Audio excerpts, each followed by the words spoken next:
नमस्कार दोस्तों, हमारे चैनल में आप सभी का स्वागत है। अगर आपको कहानी पसंद आए तो वीडियो को लाइक, चैनल को सब्सक्राइब करना ना भूलें। चलिए कहानी की तरफ चलते हैं। लंबी लंबी सांसें खींचता वो बुजुर्ग जैसे मृत्यु शैया पर था। बेसूध कमज़ोर देह उसकी माली हालत का एहसास करवा रही थी। बढ़े बाल और बढ़ी दाढ़ी, जिनमें इतनी धूल कि उसका रंग काले से भूरा हो चुका था। कपड़ों का रंग पहचाना नहीं जा रहा था। धूल मिट्टी और गंदगी के धब्बों में उनका रंग खो चुका था। पैरों की चप्पल में छेद थे, जिनसे आर पार होकर पत्थर उसके पैर में जख्म बना चुके थे। जाने क्या क्या उसके पैरों में चुभा होगा। सड़क के एक तरफ लेटा हुआ वो शख्स शायद सिर्फ सांसें ही ले रहा था, क्योंकि शरीर में हिलने की तो हिम्मत ही नहीं थी। चलते चलते लड़खड़ाकर गिर गया था।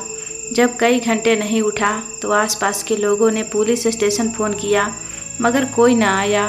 फिर एक स्वयंसेवी संस्था का एक व्यक्ति उसके पास आया। उन्हें हिलाकर पूछा तो उनकी आवाज़ ही न निकली। किसी ने कहा कि कब से ये आदमी ऐसी हालत में है, हमें लगता था कि सड़क पर ही न मर जाए। अच्छा हुआ जो आप आ गए।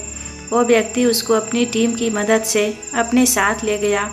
इस बुजुर्ग व्यक्ति को ले जाकर पहले डॉक्टर को दिखाया गया और तुरंत दवाइयाँ शुरू कर दी गई।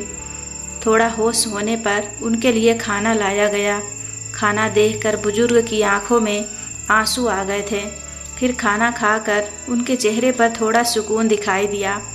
संस्था के सदस्य विकास ने पूछा, बाबूजी आप कैसे हैं? अब कैसा लग रहा है आपको? सुनते ही व्यक्ति की आंखों में आंसू आ गए और उन्होंने कहा, कितने समय से बस लोगों की दुत्कार सुन रहा था, आज कितने समय बाद बाबूजी सुना। उन्होंने अपने गिरते हुए आंसू पोंछे तो विकास ने कहा, हमारे लिए तो आप बाबूजी समान हैं। इसके बाद विकास ने उनके बाल कटवाए, दाढ़ी बनवाने के बाद नहलवाया। उनके लिए नया कुर्ता पैजामा लाया गया था, जिसे पहनकर बुजुर्ग बार बार आंखें पोंछ रहे थे। विकास उन्हें शीशे के सामने ले गया। खुद को शीशे में देखते ही बुजुर्ग ने कहा, कितने समय बाद खुद को शीशे में देख रहा हूँ। विकास ने उनसे उनका नाम पूछा तो उन्होंने अपना नाम राधे श्याम दास बताया। उन्होंने बताया कि वो एक पावर कॉरपोरेशन में क्लर्क थे, जिनका रुतबा कभी विभाग में बजा करता था। न तो कभी किसी से रिश्वत ली और न ही लेने दी। उन्होंने इस ईमानदारी के कारण कई अवार्ड से भी नवाजा गया था। जब विकास ने उनके घर के बारे में पूछा तो उन्होंने कहा, बेटा घर कहाँ, अब तो बस दर दर हो गया हूँ। विकास ने जोर देकर कहा कि अगर आप कुछ बताएंगे तो आपको आपके घर पहुँचा दिया जाएगा। राधे श्याम दास जी ने तुरंत कहा, बेटा तुम्हारा इतना एहसान काफ़ी है।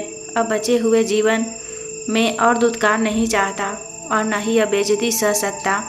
विकास के मन में सवाल उठ रहे थे कि जाने ये ऐसा क्यों कह रहे हैं, ऐसा क्या हुआ होगा इनके साथ। संस्था के वृद्धाश्रम में राधे श्याम दास जी को बिस्तर दे दिया गया। इतने दिन बाद उन्हें एक बिस्तर नसीब हुआ था, जिस पर हाथ फेरते हुए वो रोते जा रहे थे। खुद गीले में सोकर उसे सूखे में सुलाते हैं। पिता का दिल कैसा है कि औलाद के लिए मरता जाता है। उन्हें अपने बीते जीवन के दिन याद आने लगे थे और उन्होंने विकास को अपने बारे में बताया। उन्होंने बात वहाँ से शुरू की जब उनका भरा पूरा परिवार हुआ करता था। उनके परिवार में 2 लड़के थे और पत्नी, जिनका नाम सुलेखा था। अपनी छोटी सी नौकरी और कमाई से दोनों ने कड़ी मेहनत करके बच्चों को पढ़ाया था। राधे श्याम दास जी का काम छोटा ही था और कमाई इतनी न थी उच्च शिक्षा दिलवा सके, लेकिन बच्चों के चाह को उन्होंने कभी मारा नहीं। टूटी चप्पलों और 2 जोड़ी पैबंद लगे कपड़ों में जीवन बिताते रहे। दोनों बेटे अच्छी नौकरी पर चले गए। दोनों बेटे बाहर रहते थे और स्थिति कुछ ठीक हो चली थी। आखिर दोनों बेटे कमाने जो लगे थे, लेकिन मन मारते मारते दोनों पति पत्नी की इच्छाएं मर ही चुकी थी। अब तो उन्हें बच्चों को खुश देखकर ही सुकून मिलता था। बड़ा बेटा नबीन घर आने वाला था, क्योंकि उसका अपने ही शहर में ट्रांसफ़र हो गया था और दोनों पति पत्नी इस बात से बहुत ज़्यादा खुश थे। जैसे ही बड़ा बेटा आया तो माता पिता ने पलक पावड़े बिछा दिए और उसकी पसंद के पकवान बनवाए। राधे श्याम दास जी ने कहा, सुलेखा, अब नसीब के लिए लड़की देखना शुरू करो। इसका घर बसे तो संदीप का भी घर बसाने का सोचें। आप ठीक कहते हैं जी, अब तो इसकी उम्र भी शादी की हो गई है। नवीन ने कहा, मम्मी इतनी क्या जल्दी है, मैं कोई लड़की थोड़े हूँ जो शादी की जल्दी है। अरे बेटा, लड़की की तो और भी जल्दी होनी चाहिए, वो हमसे तुम्हारी बहन ही कर दी थी। तुम दोनों की भी हो जाए तो हम गंगा ही नहा लें। सुलेखा जी का जवाब सुनकर नवीन ने कहा कि ठीक है, लेकिन लड़की मेरी पसंद की होगी। इस बात पर दोनों पति पत्नी राजी हो गए। कुछ दिन बाद नवीन एक लड़की को साथ में घर लेकर आया, जिसे देखकर सुलेखा जी का मन खुश हो गया। उसने आते ही सुलेखा जी और राधे श्याम दास जी के पैर छुए, जिससे दोनों को लड़की पसंद आ गई। फिर इसके परिवार से बात की तो पता चला कि उसके पिता तो एक बड़े ज्वेलर हैं और शहर में बहुत मशहूर हैं। राधे श्याम दास जी का मन उलझन में पड़ गया और उन्होंने नवीन से कहा, बेटा, मुझे नहीं लगता कि इसका हमारा कोई मेल हो पाएगा। कहाँ ये इतने बड़े लोग और कहाँ हम। नवीन इस बात पर नाराज होकर बोला, पापा, मैं अच्छी नौकरी करता हूँ, एक दिन उनसे भी बड़ा बन जाऊँगा। इसमें मेल न होने जैसी कौन सी बात है। नहीं बेटा, ये बातें बहुत गंभीर होती है, आगे जाकर इसका हर्जाना भुगतना पड़ेगा। शादी एक बहुत बड़ी बात है और इस शादी में मेरी मर्जी नहीं है। राधे श्याम दास जी ने बेटे को साफ मना कर दिया। नवीन परेशान रहने लगा और एक दिन उसने जहर खा लिया। उसके कमरे का अंदर से दरवाज़ा बंद था। जब सुलेखा जी उसके लिए सुबह की चाय लेकर गई तो देखा कि दरवाज़ा बंद है। काफ़ी देर तक नहीं खुला तो दरवाज़ा तोड़ा गया। मुंह से झाग निकलता देख जल्दी से उसको हॉस्पिटल ले जाया गया। जैसे तैसे कई घंटों की मशक्क़त के बाद जान बची, मगर इतने में माता पिता का रो रो कर बुरा हाल हो गया था। नवीन से उसके पिता राधे श्याम दास जी ने कहा, बेटा, ऐसा क्या किया तुमने और क्यों किया? हमारी परवाह नहीं थी क्या तुमको? नवीन खामोश था और बाद में उसने अपनी माँ सुलेखा जी से कहा, मम्मी, अगर मेरी शादी रेखा से नहीं हुई तो अगली बार आप मुझे बचा नहीं पाएंगे। यह सुनते ही सुलेखा जी के पैरों तले ज़मीन निकल गई। उन्होंने ये बात राधे श्याम दास जी को बताई, जिससे उनके चेहरे पर चिंता साफ दिखाई देने लगी। राधे श्याम दास जी ने कहा, सुलेखा, मुझे यह सब ठीक नहीं लग रहा, कहीं इसकी बात मान कर भी हम इसको खो ना दें। सुलेखा जी ने कहा, बेटे को मरता देखने से तो अच्छा है। ये सुनकर राधे श्याम दास जी के दिल पर जैसे वज्रपात ही हो गया। उन्होंने आखिर में बेटे की बात मान ली और उस लड़की सेजल से नवीन की शादी संपन्न करवा दी गई। शादी होते ही लड़की के पिता ने दहेज में एक आलीशान घर ये कहकर रहने को दिया कि सेजल हमेशा से सुविधाओं से लैस घर में रही है। आपका घर अच्छा है लेकिन काफ़ी छोटा है। मैंने इस घर में सेजल और आप सब के लिए सारे इंतजाम करवाए हैं। आप सब परिवार इसमें रहिए। जिससे राधे श्याम दास जी के दिल पर गहरी ठेस लगी। सेजल पगफेरे के लिए जब घर गई तो उन्होंने नवीन से अकेले में कहा, बेटा, ये घर हमें कबूल नहीं है, इसके लिए तुम मना कर दो। हमने तुम्हारी शादी की है, तुम्हें बेचा नहीं, और हमारा घर जैसा भी है सेजल बहू को कबूल करना चाहिए। नवीन, तू इस बात को सुनकर बिगड़ गया। पापा, आपके पुराने विचार मेरी नई जिंदगी के आड़े आ रहे हैं। अगर आपको स्वीकार नहीं है तो मत कीजिए, लेकिन सेजल को मत रोकिए, और जहाँ सेजल होगी मैं भी वहीं रहूँगा। मुझे अपनी पत्नी का ही साथ देना होगा। ये बात सुनकर राधे श्याम दास जी नवीन को देखते ही रह गए। उन्हें नवीन की जहर खाने वाली बात याद आ गई, लेकिन उन्हें इस दहेज के घर में रहना गवारा न था। उन्होंने कहा, तो ठीक है, तुम जाओ, मुझे नहीं जाना।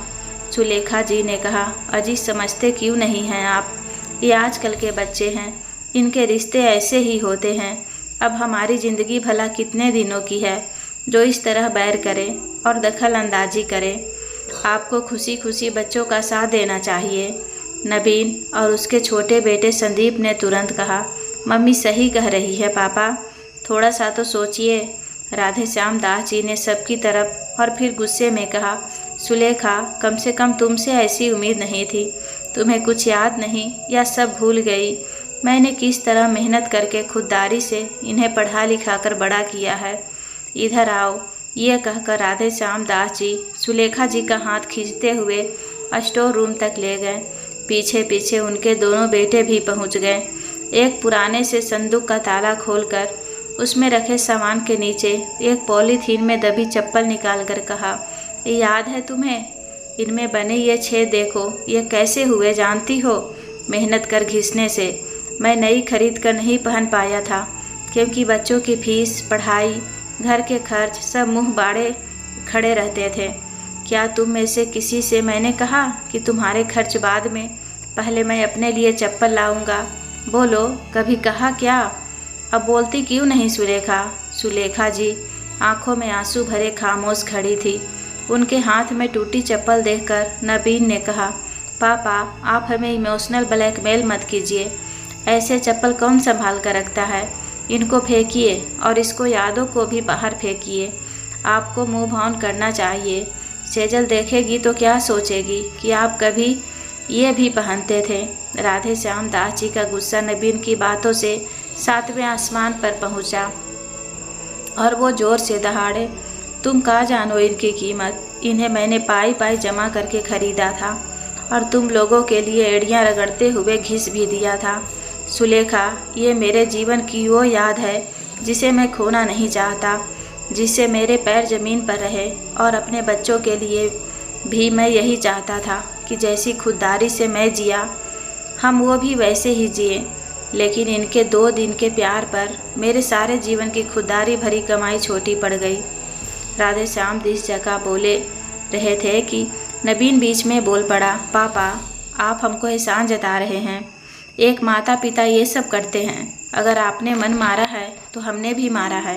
आपने हमें इतना दिया, लेकिन बहुत कुछ ऐसा नहीं दिया जो दूसरे बच्चे के पास था, जिन्हें देखकर हम मन मारते थे, लेकिन कभी आपसे मांगा नहीं। जब आज इतना कुछ मिल रहा है तो आपको अहंकार आड़े आ रहा है। अरे इतना कुछ आप 7 जन्म में भी नहीं कमा पाएंगे। राधे श्याम दास जी का हाथ ये सब सुनकर हवा में उठा और वो जोर से दहाड़े, चुप हो जा नबीन। और हाथ नबीन पर उठने से रह गया। वो अब आपने आंसू रोक न सके। सुलेखा जी अपने पल्लू से उनके आंसू पोंछ रही थी और उन्होंने नबीन को बाहर जाने को कह दिया था, लेकिन राधे श्याम दास जी का सब्र का बांध टूट गया था। सुलेखा जी ने कहा, मुझे सब याद है कि कैसे आपने सारे दिन भूखे रहकर बच्चों के पेट भरे हैं, इनकी ख्वाहिशें पूरी की है। आपका त्याग मैं भला कैसे भूल सकती हूँ? मैं तो हर एक पल की साझीदार हूँ। सुलेखा जी ने उनके धीरे से कमरे में ले जाकर ठंडा पानी पिलाया और कहा, आप ठंडे दिमाग से सोचिए कि बच्चों को घर तो बसाना ही है। ये गाय भी बछड़े के बड़ा होने पर उसे छोड़ देती है। फिर हम तो इंसान हैं। इन्हें कभी ऐसा नहीं लगना चाहिए कि हम इनकी खुशियों के आड़े आ रहे हैं, वरना इसके लिए हमारा दिल भी खुद को कभी माफ़ नहीं करेगा। राधे श्याम दास जी खामोश थे। राधे श्याम दास जी ने कहा, मुझे कुछ वक्त दो सुलेखा, अभी मैं कोई फैसला नहीं ले सकता। नबीन और संदीप दोनों वहाँ से चले गए। अगले दिन सेजल नबीन के साथ मायके से वापस आ चुकी थी। आते ही सेजल ने सबको अपने घर से लाए तोहफे दिए। राधे श्याम दास जी ने कहा, बेटी, तुम्हारा हमारे लिए तोहफे लाना सम्मान है, लेकिन ये इतने महंगे तोहफे हम कैसे ले सकते हैं? ये सोने चांदी के तोहफे नहीं, बल्कि तुम हमको साधारण सा भी कुछ लाकर दोगी तो हमें उसे अपनाने में बहुत खुशी होगी। बेटा, हम तो ज़मीन से जुड़े आदमी हैं। सेजल ने हंसकर कहा, पापा जी, वो क्या है, अगर पापा की साड़ियों का बिजनेस होता तो पापा वही भेज देते। ये सुनकर छोटा बेटा और सुलेखा जी हंसने लगे, लेकिन राधे श्याम दास जी का चेहरा देखकर मुंह पर हाथ रख दिया। राधे श्याम दास जी ने कहा, बेटा, जो भी हो, ये तोहफे देकर बिजनेस में घाटा उठाने की क्या ज़रूरत है? तुम ये वापस कर देना, बदले में कोई साधारण सा कुर्ता पैजामा ला देना। सेजल ने कहा, पापा जी, मेरे पापा के पास उतनी फुर्सत ही नहीं है। ये उन्होंने बहुत ही मान सम्मान के साथ भेजा है। प्लीज़ आप स्वीकार कर लीजिए। अब राधे श्याम दास जी कुछ न कह पाए और उन्हें उपहार स्वीकारने ही पड़े। बाद में सुलेखा जी ने कहा, देखा हमारी बहू कितनी अच्छी है, बात को कैसे संभालती है। राधे श्याम दास जी ने कहा, मेरे बच्चों को भी इतना ही समझदार होना चाहिए था। लेकिन अफसोस, कहकर उन्होंने आंखें पोंछी और उठकर टहलने चले गए। नबीन और सेजल ने नए घर जाने की तैयारी कर ली थी, लेकिन राधे श्याम दास जी शांत थे। सेजल ने सुलेखा जी से कहा, मम्मी जी आप लोग भी पैकिंग कर लीजिए, सब एक साथ ही जाएंगे। पीछे से राधे श्याम दास जी ने आकर कहा, वो क्या है न बेटा कि इस घर से हमारी यादें जुड़ी है, इसी कारण यहाँ से जाकर हमारा मन कहीं और तो लगेगा नहीं। तुम लोग जाओ, हम मिलने आ जाया करेंगे। सेजल ने कुछ नहीं कहा। सेजल ने नबीन से कहा तो उसने भी यही जवाब दिया, जब उनका मन नहीं है तो क्यों जोर देती हो, जब मन करेगा तो आ जाएंगे। सेजल नबीन के साथ नए घर में चली गई और साथ ही छोटा बेटा भी उनके साथ चला गया। राधे श्याम दास जी सबके जाने से दुखी थे, लेकिन उनका आत्मसम्मान उन्हें वहां जाने की इजाज़त नहीं दे रहा था। इस दुख में उनकी तबीयत खराब रहने लगी। सुलेखा जी उनका भरपूर ख्याल रखती थी, बावजूद इसके उनकी तबीयत में कोई सुधार नहीं हुआ।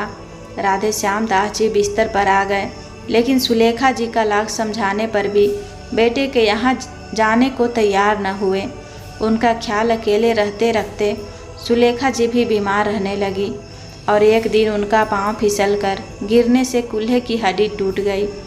इसके बाद सुलेखा जी को तीमारदारी में समस्या आने लगी। नबीन के कहने पर राधे श्याम जी नबीन के नए घर में रहने को तैयार हो गए। सब सही चलता रहा, जिसे देखकर एक दिन राधे श्याम दास जी ने सुलेखा जी से कहने लगे, देखा सब ठीक चल रहा है, आप ही आने को मना करते थे, पहले आ जाते तो आज इतने बीमार न होते। राधे श्याम दास जी ने कहा, वो बात अपनी जगह थी, चलो ये भी ठीक है। सेजल अक्सर शाम के समय घर पर नहीं रहती थी, अक्सर नबीन भी ऑफिस से देर से ही आता था। राधे श्याम दास जी अक्सर कहते कि रात का खाना सबको साथ में खाना चाहिए, लेकिन स्थिति ज्यों का त्यों बनी रही। एक दिन उन्होंने सेजल को जाते देखकर कहा, बेटा रोज़ कहाँ जाती हो, देर रात तक घर से बाहर रहना ठीक नहीं होता और हम इंतज़ार करते रहते हैं, खाना हमारे साथ खाना। सेजल बगैर कुछ कहे चली गई और खाने के समय सुलेखा जी और राधे श्याम दास जी उसका इंतज़ार करते रहे। रात के 12 बज गए थे और तभी नबीन घर पर आ गया। उन्होंने सेजल के अब तक न आने की बात कही तो उसने कहा, पापा वो एक पैसे वाले परिवार से है, उसके तौर तरीके और लाइफ स्टाइल भी वैसी ही है, जो करती है करने दीजिए, आप अपना देखिए। दास जी को ये बात बहुत बुरी लगी और उन्होंने कहा, ये अच्छी लड़कियों के तौर तरीके नहीं होते बेटा, ज़माना क्या कहेगा। उसी समय दरवाजे पर फाटक हुई तो नबी ने दरवाज़ा खोल दिया। सामने सेजल खड़ी थी तो किसी लड़के के कंधे पर झूल रही थी। राधे श्याम दास जी ने ये सब पहली बार देखा। नबी ने आगे बढ़कर कहा, अरे राहुल तुम इसको कमरे में ले चलो, कॉफ़ी लोगे क्या। साथ आए उस लड़के राहुल ने कहा, नहीं नबीन मैं चलता हूँ, आज इसने गलत ब्रांड पी लिया है, ज़रा नशा हो गया है, तुम देख लेना। राहुल जा चुका था और सेजल अपने कमरे में बिस्तर पर बेसुध पड़ी हुई थी। नबीन ने कहा, मम्मी पापा आप ही सो जाइए, काफ़ी रात हो गई है, संदीप आएगा तो मैं डोर खोल दूँगा। कहकर जैसे ही नबीन पलटा, उसे राधे श्याम दास जी ने कहा, रुको नबीन ये सब क्या है। बहू शराब पीकर आई है और वो किसी लड़के के साथ। नबीन एक बारगी तो सकपका गया, फिर बोला, पापा वो राहुल था, उसको मैं जानता हूँ, आज इनके घर पार्टी थी जिसमें मैं भी इनवाइट था, लेकिन ऑफिस के कारण जा नहीं पाया। मैं ये नहीं पूछ रहा हूँ, बल्कि मैं पूछ रहा हूँ कि ये शराब पीती है। राधे श्याम दास जी ने कहा तो नबीन ने थोड़ा तुनक कर कहा, पापा वो कॉन्वेंट से पढ़ी है, मेरी तरह हिंदी मीडियम से नहीं है, इनकी फैमिली का बड़े बड़े लोगों में उठना बैठना है, वहाँ ये सब आम है और सोसाइटी का हिस्सा है। राधे श्याम दास जी ने वक्त की नज़ाकत को समझकर कहा, हमें ये सब पसंद नहीं। इसको कहना आइंदा से ऐसा ना करें। हमारे घर में बहू बेटियां शराब नहीं पीती। नबीन मुंह बनाकर कमरे में गया और दरवाज़ा बंद कर लिया। राधे श्याम दास जी ने सुलेखा से कहा, सुलेखा, जाने हमारा घर किस कगार पर खड़ा है। सुलेखा जी ने कहा, आप चिंता मत कीजिए, मैं सेजल को समझा दूंगी। अगले दिन इस बारे में किसी ने किसी से कोई बात नहीं की, लेकिन सेजल शाम को फिर से चल दी और सुलेखा जी ने आवाज़ देकर कहा, सेजल आ जल्दी आ जाना और कल की तरह मत आना बेटा। सेजल को ये बात अच्छी नहीं लगी, लेकिन बिना कुछ कहे वो रोज़ की तरह चली गई और रात को 10 बजे घर में ठीक से वापस आ गई। 3 दिन तक तो सब ठीक था, लेकिन चौथे दिन सेजल को देर हो गई। नबीन ने कहा, आप लोग सो जाइए, सेजल के लिए मैं बैठा हूँ। राधे श्याम दास जी ने कहा, हम भी यहीं बैठे हैं बेटा। नबीन उनके वहाँ बैठने से मन ही मन कूढ़ रहा था। आज सेजल को बहुत देर हो गई थी, 12 से ऊपर का समय हो चुका था। नबीन सुलेखा जी और राधे श्याम दास जी ने सोने को कहता रहा, लेकिन वो दोनों भी उसके इंतज़ार में सोफे पर ही बैठे रहें। रात के 1:30 बजे दरवाजे की बेल बजी और नबीन ने उठकर दरवाज़ा खोला। सामने सेजल खड़ी थी। नशे में झूमती सेजल अपने हाथों में सैंडल पकड़कर नंगे पांव खड़ी थी। उसने लड़खड़ाती जुबान से कहा, नबीन, और वो नबीन के ऊपर गिर गई। इतने नशे में उसको कौन यहाँ तक छोड़कर गया था, ये पता नहीं चला। राधे श्याम दास जी का पारा हाई हो चुका था। इतनी रात को उन्होंने कुछ कहना सही नहीं समझा और गुस्से में सुलेखा जी की तरफ देखकर कमरे में चले गए। सुलेखा जी भी पीछे पीछे कमरे में चली गई। राधे श्याम दास जी अंदर जाते ही बरस पड़े, ये कैसे संस्कार हैं इस लड़की के। तुम तो कहती थी कि सेजल कितनी अच्छी बहू है, बात संभालना जानती है, लेकिन ये तो बस पीना जानती है। अच्छे घर की बहू बेटियां इस तरह शराब पीकर नहीं आती। अमीर होना क्या यही सिखाता है? सुनिए जी, अब सुबह बात करेंगे, आपका बीपी बढ़ जाएगा। राधे श्याम दास जी बड़बड़ाते हुए सो गए। अगले दिन राधे श्याम दास जी ने नाश्ते के समय बात शुरू की। सेजल सुनकर पैर पटकती हुई अंदर चली गई। राधे श्याम दास जी ने कहा, नबीन, इसको समझा कर रखो। शादी के पहले जो भी किया, लेकिन अब नहीं। इज्जतदार लोग हैं हम, यूँ इज्जत दांव पर लगाने का काम नहीं करते।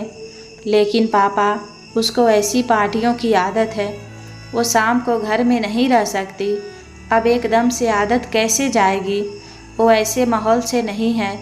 नबीन ने सेजल का पक्ष लिया। आदत नहीं है तो आदत डाल ले, लेकिन ये सब नहीं चलेगा, ये आखिरी बार है, राधे श्याम दास जी ने कहा और उठकर चले गए। नबीन ने जब सेजल से बात की तो उसने कहा, बाहर नहीं जा सकती तो घर में ही पार्टी करूँगी, तब तो तुम्हारे पापा को ठीक लगेगा, इससे ज़्यादा तो मैं एडजस्ट नहीं कर पाऊँगी। सेजल ने दोनों हाथ हवा में लहरा कर कहा। तो नबीन ने यही बात राधे श्याम जी से कही। उन्हें बुरा लगा, लेकिन सोचा कि एक बार देख लेते हैं कि क्या होता है। 2 दिन बाद घर में पार्टी थी और सुलेखा जी ने खुशी से सेजल के दोस्तों के लिए बढ़िया बढ़िया व्यंजन बनाए थे। वो चाहती थी कि सेजल खुश रहे और घर का माहौल ठीक रहे। 8 बजे से शुरू हुई पार्टी रात के 12 बजे तक चली और सुलेखा जी किचन संभालती रही। सब लोगों ने कहा, सेजल, तेरी सास तो कमाल का खाना बनाती है, हमें ज़रा मिलवा दे। सेजल ने इग्नोर कर दिया और सुलेखा जी को सबके सामने आने ही न दिया। देर तक चली पार्टी में सेजल काफ़ी थक चुकी थी, मगर गनीमत यह रही कि उसने शराब नहीं पी थी। शायद नबीन का कहना माना होगा। अब ये पार्टियाँ आए दिन होने लगी, लेकिन अब सेजल खुलेआम शराब पीने लगी थी।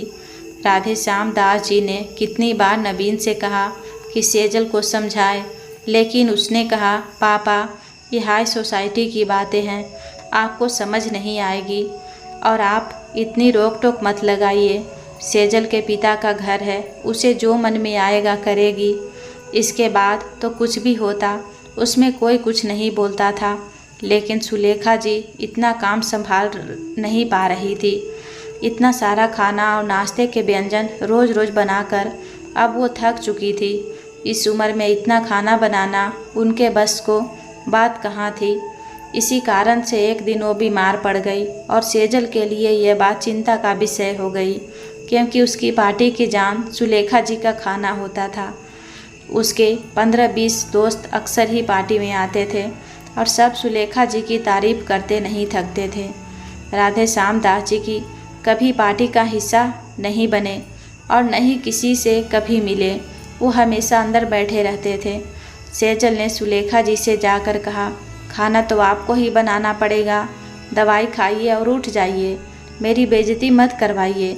राधे श्याम दास जी ने सुलेखा जी को उठने से मना कर दिया तो सेजल ने कहा, आप तो कुछ करते नहीं हैं, घर का खर्च मेरे पापा चलाते हैं और बदले में यह कुछ काम कर देती हैं, आपको तकलीफ़ क्यों होने लगती है। मेरे दोस्त आ रहे हैं, खाना घर में ही बनेगा। राधे श्याम दास जी ने सख्ती से मना किया, मगर सेजल को कोई असर नहीं हुआ। सुलेखा जी ने कहा, इतना भी कुछ नहीं हुआ है, मैं बना दूंगी। सेजल तुम चिंता मत करो। सुलेखा जी बीमारी में भी उठकर किचन में काम करने चल दी। यही बात जब नबीन के आने पर राधे श्याम जी ने उससे कही तो उसने कहा, पापा मम्मी ठीक होगी तभी करने गई होगी ना, थोड़ा बहुत तो चलता रहता है। राधे श्याम दास जी दांत पीस कर रह गए। उन्हें नबीन का बदला व्यवहार काटने लगा था। एक दिन उन्होंने इस सब से तंग आकर कहा, नबीन मैं और तेरी माँ पुराने घर में जा रहे हैं। नबीन ने तपाक से कहा, पापा लेकिन आप वहाँ कैसे जाएंगे, वो घर तो मैंने बेच दिया है। राधे श्याम दास जी अवाक खड़े रह गए। सपने में भी नहीं सोचा था कि नबीन उनसे बिना पूछे इतना बड़ा कदम उठा लेगा। उन्होंने कहा, मुझसे बिना पूछे मेरी जमा पूंजी ख़त्म कर दी, मुझसे पूछा क्यों नहीं। तो नबीन ने कहा, मम्मी से पूछा था और उन्होंने ही पेपर्स पर साइन भी किए हैं। राधे श्याम दास जी ने सुलेखा जी की तरफ देखकर कहा, क्यों सुलेखा, तुम भी इसकी तरफ विश्वासघाती हो गई। सुलेखा जी ने कहा, मेरी बात तो सुनिए आप। लेकिन राधे श्याम दास जी उनकी एक भी सुनने को तैयार नहीं थे। सुलेखा जी अपनी बात कहने के लिए उनसे आग्रह करती रही, लेकिन वो इतने गुस्से में थे कि कुछ सुनना ही न चाहते थे। राधे श्याम दास जी ने उनसे बात करना ही बंद कर दिया। सुलेखा जी दिन रात भगवान के आगे बैठी रहती और प्रार्थना करती कि राधे श्याम दास जी एक बार उनकी बात सुन ले। लेकिन राधे श्याम दास जी की नाराज़गी एक पल के लिए भी उनसे दूर नहीं हुई।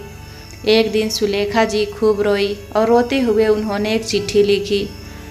इसके बाद सुलेखा जी ने एक दिन फिर बात करने की कोशिश की। मेरी बात एक बार तो सुन लीजिए, भले बाद में नाराज़ हो जाइएगा। लेकिन राधे श्याम दास जी ने निगाहें फेर ली तो उन्होंने वो चिट्ठी रोते हुए उनके आगे रख दी। लेकिन राधे श्याम दास जी ने चिट्ठी पढ़ी ही नहीं, जिसके बाद इसी दुख में उन्होंने दिल का दौरा पड़ा और वो चल बसी। उनके अंतिम संस्कार के बाद उनको इस चिट्ठी का ख्याल आया तो उन्हें जाकर उसको अलमारी से निकाल कर पढ़ा, जिसमें लिखा था, आपका गुस्सा जायज़ है, लेकिन मुझे भी एक बार अपनी बात कहने का मौका मिलना चाहिए ना। आपकी नाराज़गी मेरी जान ले जाएगी। आज तक दिल में दर्द सा होता है, सांस लेते नहीं बनती, जाने क्या हो रहा है। नबीन पैसे को लेकर थोड़ा परेशान था और वो जानता था कि आप इस घर को बेचने की परमिशन कभी नहीं देंगे। उसके ऊपर 50 लाख का लोन है, जिसके लिए वो बहुत परेशान था। मैंने उसकी मदद कर दी क्योंकि मुझे डर था कि वो कहीं कुछ कर ना बैठे। उस वक्त यही सही लगा और आसान भी। इतनी जल्दी कमा कर वो कर्ज अदा नहीं कर सकता था। उम्मीद है कि इसके लिए आप मुझे और उसको माफ़ कर देंगे। राधे श्याम दास जी की चिट्ठी पढ़ते ही फफक कर रोने लगे और सुलेखा जी की मौत का जिम्मेदार खुद को और नबीन को ठहराने लगे। रोते हुए कहने लगे, सुलेखा, काश ये चिट्ठी मैंने पहले पढ़ लिया होता तो तुम्हारी बीमारी का पता चल गया होता। तुम भी तो लड़ सकती थी, बता सकती थी मुझे। अकेले छोड़कर ऐसे कैसे चली गई। राधे श्याम दास जी के लिए सुलेखा जी का जाने का दुख असहनीय था। इस दुख के कारण भूख प्यास खत्म हो गई थी और उन्हें बीमारियों ने घेर लिया था। सेजल कोई ध्यान नहीं देती थी। नवीन और संदीप अपनी ज़िंदगी में खुश थे। पिता पर क्या बीत रही है यह जानने की किसी ने कोई कोशिश नहीं की। इतनी सुख सुविधा होते हुए भी राधे श्याम दास जी का खाने का ध्यान भी कोई नहीं रखता था। सास के जाने के बाद सेजल की पार्टी फिर से शुरू हो गई थी। राधे श्याम दास जी एक कोने में पड़े रहते थे और पार्टी के टाइम पर उन्हें स्टोर रूम में भेज दिया जाता था।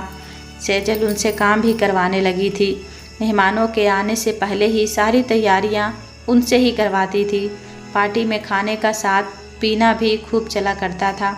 राधे श्याम दास जी बिना कुछ कहे सारे काम करते थे, क्योंकि सुलेखा जी के रहते जब कहा था तब नबीन ने उनका ही अपमान किया था। उनकी चप्पल टूटी तो संदीप ने नई चप्पल लाने को कह दिया, लेकिन उसने ये काम नबीन पर टाल दिया। नबीन ने भी कह दिया, आपको जाना ही कहाँ है, इसी की मरम्मत करवा लीजिए। राधे श्याम जी के पास एक पैसा भी नहीं था, नहीं कोई देता था। सो उन्होंने अपने संदूक को खोलकर वही पुरानी चप्पल निकाल ली। मरम्मत की हुई थी, भले छेद थे। उन्होंने भी सोच लिया समय ही तो काटना है, इन्हीं में कट जाएगा। किसी ने ध्यान ही न दिया कि राधे श्याम दास जी की पुरानी टूटी भद्दी दिखने वाली चप्पल पहने रहते हैं। उनके कपड़े कहीं से फट भी जाते तो वो अपने हाथ से सिल कर पहनते थे। जगह से सिलाई साफ सिलाई दिखा करता था। वो अक्सर सुलेखा जी को याद कर सोचा करते, सुलेखा तुम होती तो ऐसा नहीं होता। तुम्हारे जाने के बाद मैं किसी के लिए कुछ ही नहीं हूँ। राधे श्याम दास जी दुख में जीवन काट रहे थे और किसी को कोई मतलब नहीं था।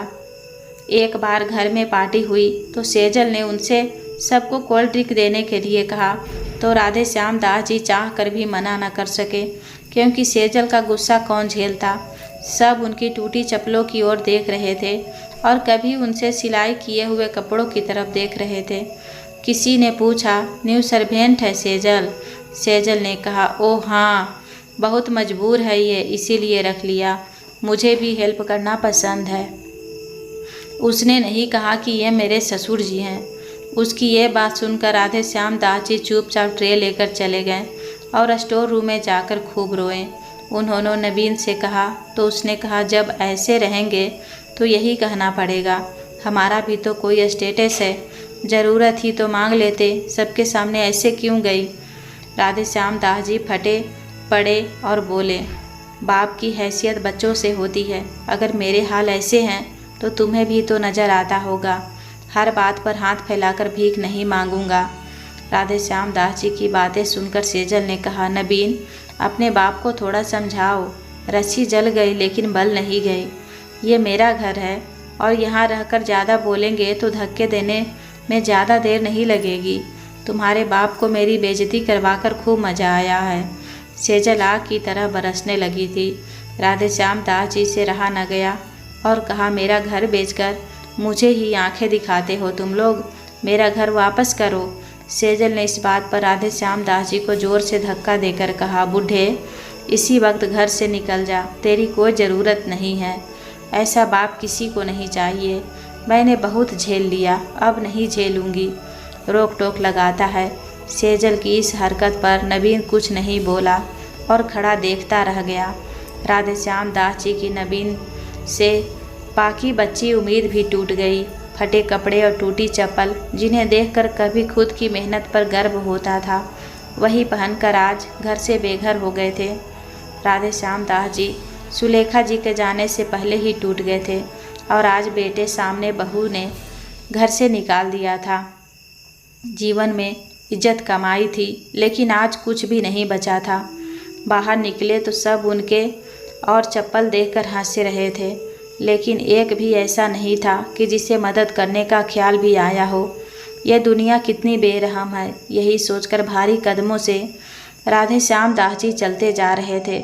एक दीवार के सहारे नीचे बनी पटरी पर थक कर बैठ गए थे। कोई खाना रख कर चला गया तो आंसू भरी आंखों से पहले तो देखते रहे और बाद में जब सब लूट जाने का ख्याल आया तो उसी को हिम्मत मानकर उठाकर खा लिया। अपने कपड़ों में बस एक तस्वीर छुपाई थी जो सुलेखा जी की थी। सारी बातें बताते बताते उन्होंने तकिए के नीचे से सुलेखा जी की तस्वीर निकालकर विकास को दिखाई। विकास ने कहा, आप पढ़े लिखे इंसान हैं और आप कोई गलती नहीं कर रहे थे। आप तो सिर्फ अपने अच्छे उसूलों पर चल रहे थे। ऐसे माता पिता किस्मत वालों को मिलते हैं। राधे श्याम दास जी नज़र झुकाकर रो रहे थे और विकास उन्हें दिलासा दे रहा था।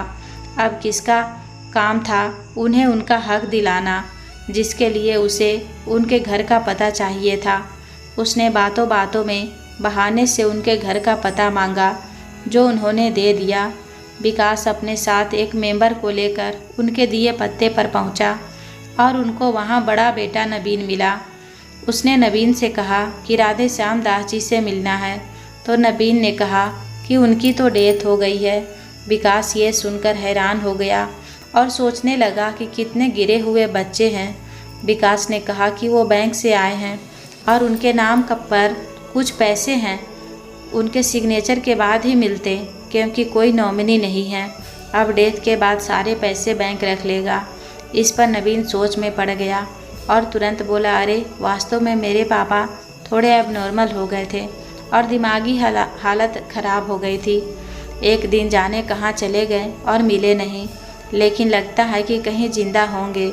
विकास मन ही मन मुस्कुराया, क्योंकि उसको पता था कि ऐसा ही होने वाला है। उसने कहा कि उनको ढूंढ लाइए और बैंक आकर पैसे ले जाइए या फिर डेथ सर्टिफिकेट ले आइए, वो भी काम कर जाएगा। विकास ने अपना नंबर दिया और चला गया। नवीन ने जोड़ तोड़ करना शुरू कर दिया था कि कैसे पैसे हासिल किए जाए, जिसके लिए उसने राधे श्याम दास जी को ढूंढना भी शुरू कर दिया था। राधे श्याम दास जी को इस बारे में कुछ पता नहीं था। सेजल ने सुझाव दिया कि बैंक वालों से बात कर ले और थोड़ा ले देकर बात बना ले, लेकिन ऐसा पॉसिबल नहीं था। फिर एक आइडिया छोटे भाई संदीप ने दिया कि क्यों ना एक डेथ सर्टिफिकेट बनवा लिया जाए। जब 1 साल से पापा का पता नहीं है तो अब पापा क्या आएंगे, और आ भी गए तो भी उनको घर में वापस रखना पड़ेगा। इस बात पर नवीन और सेजल की बाँछें खिल गई। दोनों ने जुगाड़ करके कुछ दिन में डेथ सर्टिफिकेट बनवा लिया। इसके बाद नवीन ने विकास को कॉल करके कहा, तो उसने कहा ठीक है, बैंक आ जाइए, और नवीन को एक बैंक में बुलवा लिया। सेजल के साथ संदीप और नवीन बैंक टाइम पर पहुंच गए थे। उन्होंने जाकर विकास को डेथ सर्टिफिकेट दिखाया तो विकास ने कहा, क्या सच में इनकी डेथ हो गई है?